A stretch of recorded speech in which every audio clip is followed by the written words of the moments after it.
In this tutorial, I'll introduce a very important word, clave.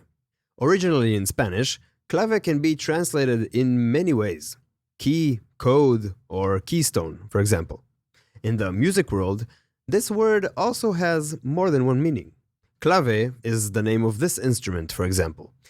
These two pieces of wood are a crucial part of the rhythmic ensemble that builds the rhythmic foundation in Afro-Cuban folk music.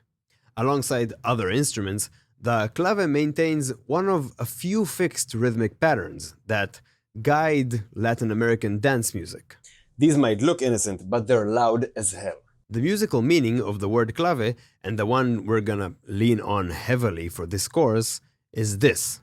The clave of a song, according to the #1 most reliable knowledge source on the planet, Wikipedia, is a rhythmic pattern used as a tool for temporal organization in Brazilian and Cuban music.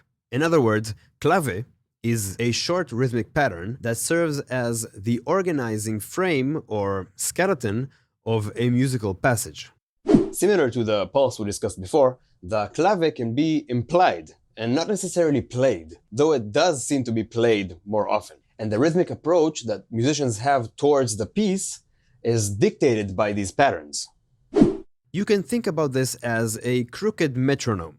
So, for example, when I use a regular metronome,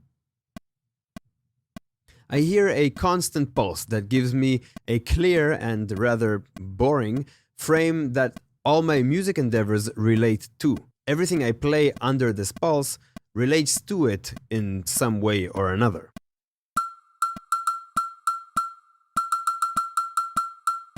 And the second I neglect it and play something that doesn't lean on this pulse, it sounds very much like a mistake.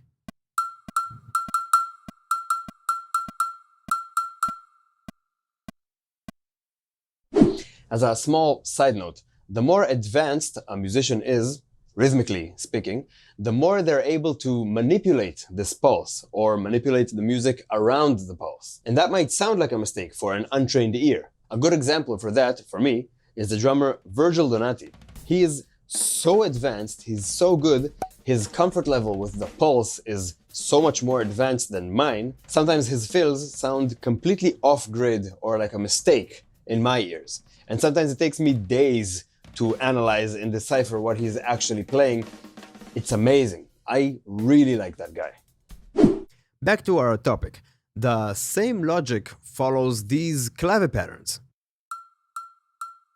But the patterns themselves are different. They aren't as consistent and monotonic as the metronome is, which means they imply heavier rhythmic implications on the music around it. We'll get to the patterns in a second, but what I'm trying to get across is how crucial the role of these patterns is in the Latin music setting. Yes, the clave player might be playing one short pattern throughout the whole composition, but the entire ensemble leans on that pattern, and diverging from it is a big no-no.